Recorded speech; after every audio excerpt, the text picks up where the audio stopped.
Hey guys, Pedro here to do an album review, and today I'm here to talk to you guys about Parkway Drive Reverence. This is the band's 6th studio album, and this is an album that it really took a couple of different listens before I was really able to digest and appreciate what Parkway Drive did with this album. Now, I totally believe that this is not going to be one of those albums where people are going to be indifferent to it. I believe that either people are going to love it or people are going to hate it. It is a little bit of a departure from their original roots, if you will, in metalcore. This is more of a departure from that. They're going in it looks to me like they're going more in a different direction. They're trying different things. They're incorporating different genres of metal into their music, and almost creating their own unique style, a different fingerprint, if you will. And this album really showcases that departure and that path towards perhaps a newer sound from the band. And at first time listening to the album, it really left me at a crossroads where I wasn't really sure if this was an album that I was going to listen to it more, or an album that after you listen to it a couple of times, you're just going to put it away and never pick it up again. I was really left wondering about that, because I wasn't really sure about how I felt in terms of where they went with the album at first glance. Now, it took me a few more listens to really start to appreciate certain details and certain things, and really cleanse my palate of previous tastes of Parkway Drive, and really reset the tone for what this album is. Because I think this album, for you to fully enjoy this album, you really have to go in with a clear mind and not with any preconceived ideas of what you would like to hear from Parkway Drive, but rather go in with a clear mind and think, okay, what have they done? Let me listen to it, and do I like it or I don't like it? Now, let's start talk about the album, because there's a few things that I liked, but there's a few things that I didn't like. Let's start with the good. And the good is the fact that the album has 10 tracks, 43 minutes. I really enjoyed the fact that the album was compact and it packed a punch. There are no real fillers in there, so there are no real songs that you could easily cut out without cutting the dynamic of what the album is. So I really like the way they packed the album. I really like the way they structured the songs in the album, because it really gave the listener a feeling of dynamic, of moving forward, of momentum gathering. So that was one of the positives. I really enjoyed the vocals in this album. To me, is one of the highlights of the album is how good the vocals in this album are. I really felt that the vocals connected with the lyrical content of the songs really worked well, and really allowed for those feelings and those lyrics to really came through. Because I really felt that a connection between the delivery and the lyrics, and I believe this is an album that really comes from a deep place. This band has gone through a lot of difficulties, a lot of personal problems, a lot of personal issues, and has really come through in the lyrics of this album and in the music of this album. So the way the vocals were delivered with those lyrics, the combination of the two, really made for songs that really hit home in some cases. So I really like that. I think this is perhaps vocally one of the best albums from Parkway Drive from that perspective, from a vocal delivery perspective. The guitar work in this album is also absolutely amazing. I really enjoyed it. I really like the riffs. I really like the way they structure the solos, the way they place them in the songs. I really like the way the melodies of the guitars really complemented each song in terms of what the message and the lyrics of that song was. So when you add the instrument of the vocals and the instrument of the guitars, and you put in the middle of those two the lyrical content, all those three pieces really came well together to really deliver what each song was meant to deliver. So that message really comes through, and it's only possible due to those really good vocals and that guitar work. Now, the one thing I didn't really like too much was the over usage of religious content in the album. I understand, after listening to the album several times, I understand where a lot of those feelings are coming from, where a lot of those lyrics are coming from. I understand that. But to me, I think they kind of went a little bit over top with too much religious references and too many songs. They could have easily done it, but cut it down a little bit. It just, to me, it almost becomes a little bit overbearing, and it becomes a little bit nagging, almost, if you will. So to me, that was one aspect that I didn't really like, was too much, not too much, but I would say even overuse of religious content and the lyrics of the album. The album also left me sometimes feeling a sense of emptiness. Some songs felt like they didn't fully deliver what they could have delivered. So there were a few songs that to me left me a little bit puzzled, that left me wondering why they were in the album and why they were where they were at first glance. And then it took me a couple more listens to the album to really understand why they placed them, how they placed them, and why they were there. Nothing was done out of the blue. This album really feels like it was really put together in order to really tell you where they were, where they are, and where they want to go, and all the struggles that they've gone through during that period of time.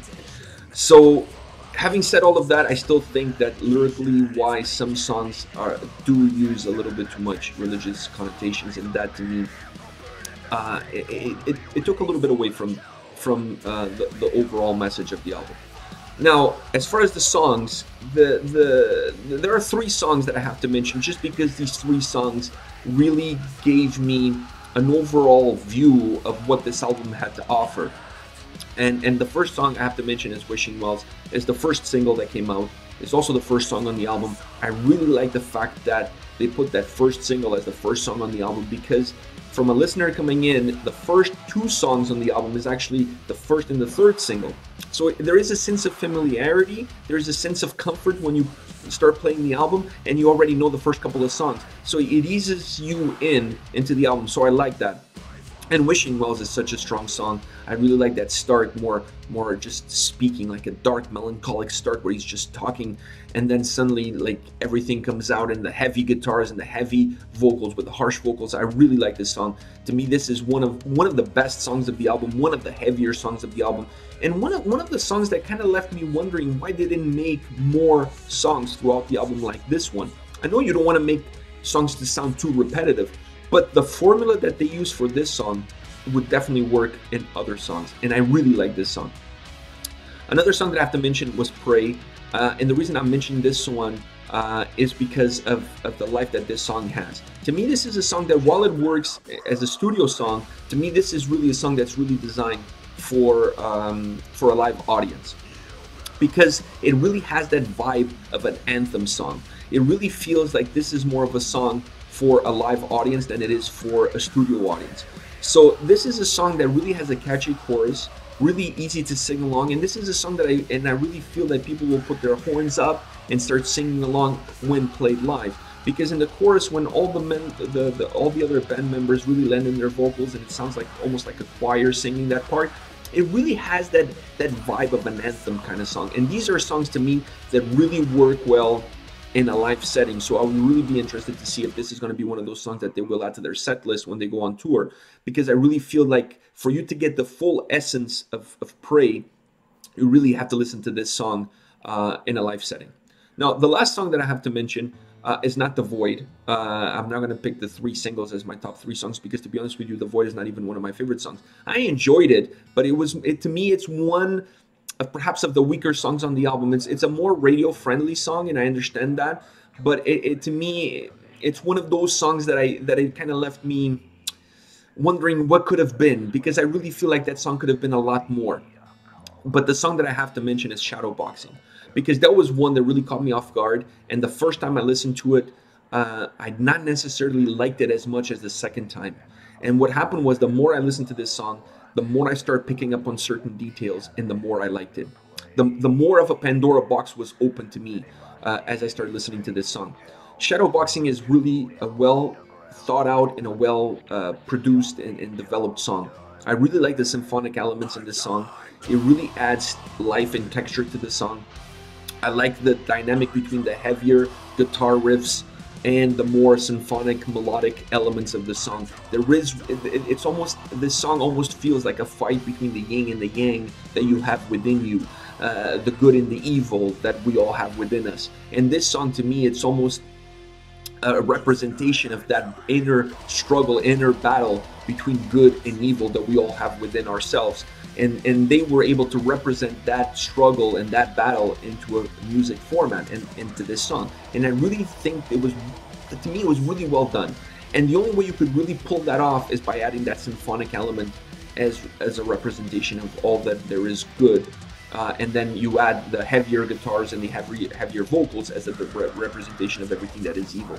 So to me, that dynamic between those two really made this song a really unique, really different song, and it gave life to this song and life to the album, especially because this song comes towards more the later stages of the album.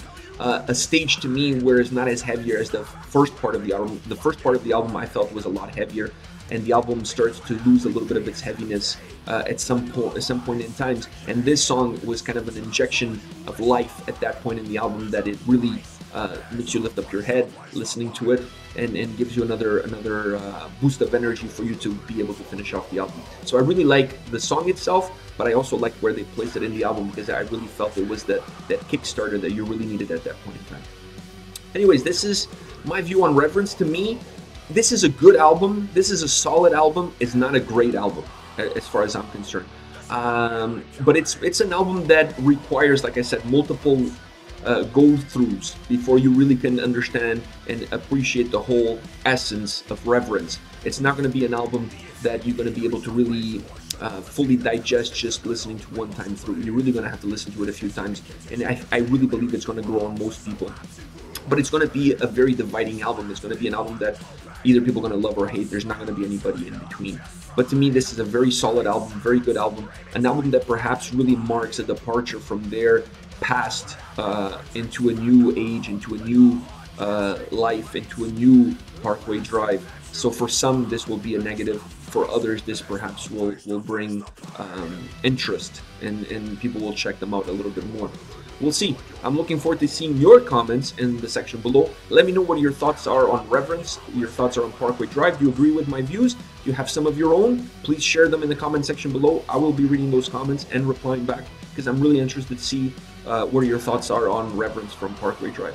Take care, guys.